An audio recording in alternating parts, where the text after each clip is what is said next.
আসসালামু আলাইকুম প্রিয় অষ্টম শ্রেণীর শিক্ষার্থীরা। আজকের ক্লাসে আমরা বাংলা নববর্ষ গল্পের সৃজনশীল প্রশ্নটির উত্তর জেনে নেব। তো সৃজনশীল প্রশ্নে একটি উদ্দীপক দেওয়া রয়েছে। উদ্দীপকটি আমরা প্রথমে পড়ে নেব। সীমা ও চৈতি দুই বান্ধবী, আজ তাদের খুব আনন্দের দিন, কারণ আজ নববর্ষ।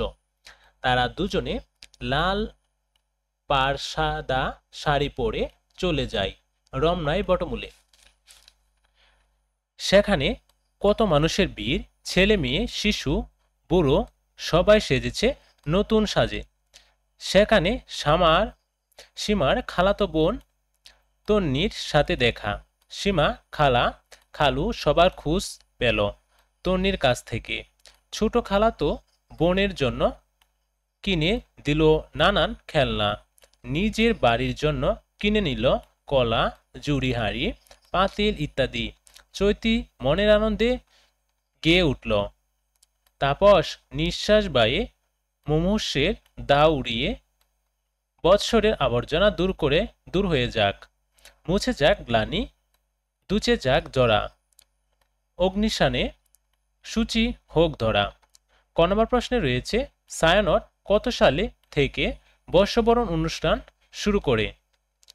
তো উত্তরে আমরা লিখতে পারি ছায়ানট 1967 সাল থেকে বর্ষবরণ অনুষ্ঠান শুরু করে।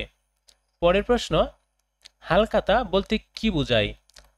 উত্তরে লিখতে পারি পয়লা বৈশাখে দোকানদারীদের বাকির টাকা মিটিয়ে দেওয়ার যে অনুষ্ঠান হয় তার নামই হালখাতা। বাংলাদেশের কৃষি নির্ভর দেশ।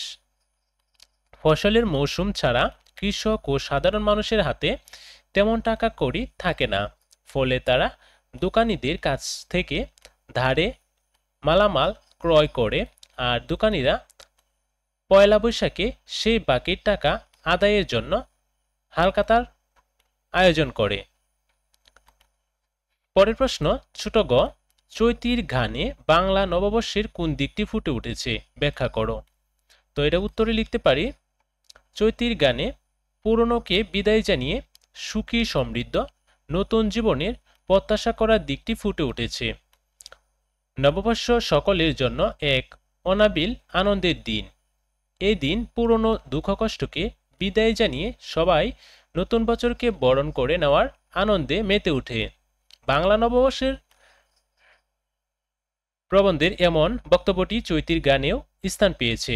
উদ্দীপকে নববর্ষ উদযাপন করলে রমনা বটমূলে যায় চৈতি, সেখানে সকলের চোখে মুখে খুশির ঝিলিক দেখে।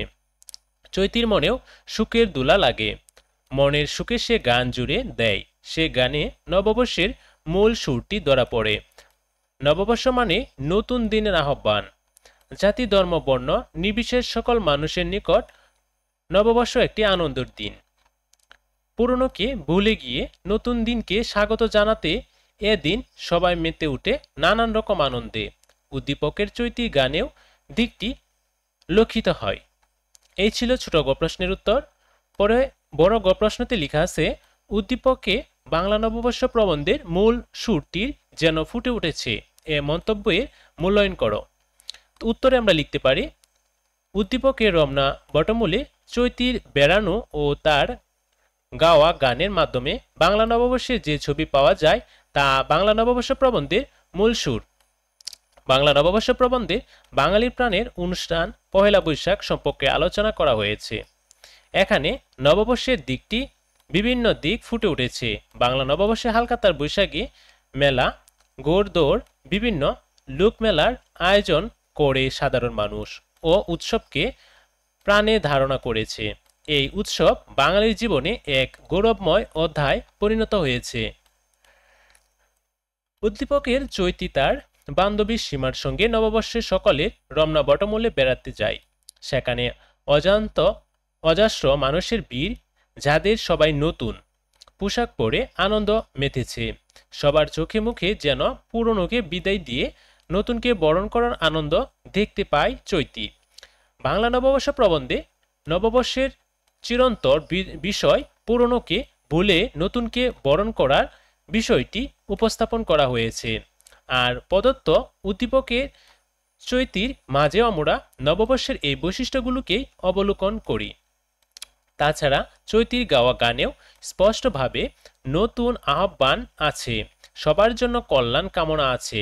চৈতির আচরণে প্রকাশিত দিকটি আলোচ্য বাংলা নববর্ষ প্রবন্ধের মূল বিষয়। সে বিবেচনায় প্রশ্নোক্ত মন্তব্যই যথার্থ। পোশাক পরে আনন্দে মেতেছে, সবার চোখে মুখেই যেন পুরনোকে বিদায় দিয়ে নতুনকে বরণ করার আনন্দ দেখতে পায় চৈতি। এই ছিল বড় গ প্রশ্নের উত্তর। তো প্রিয় শিক্ষার্থীরা, আজকের ক্লাসে আমরা নববর্ষ গল্পের সৃজনশীল প্রশ্নের উত্তর তোমাদের বুঝিয়ে দিতে চেষ্টা করেছি। পরবর্তী গল্পতে আমরা আরেকটি গল্প নিয়ে আলোচনা করব। তো আজকের ভিডিওটি এই পর্যন্তই। পরবর্তী ভিডিও দেখার আমন্ত্রণ জানিয়ে আজকের ক্লাসটি এখানে শেষ করলাম। সবাই ভালো থাকো, সুস্থ থাকো, আল্লাহ হাফেজ।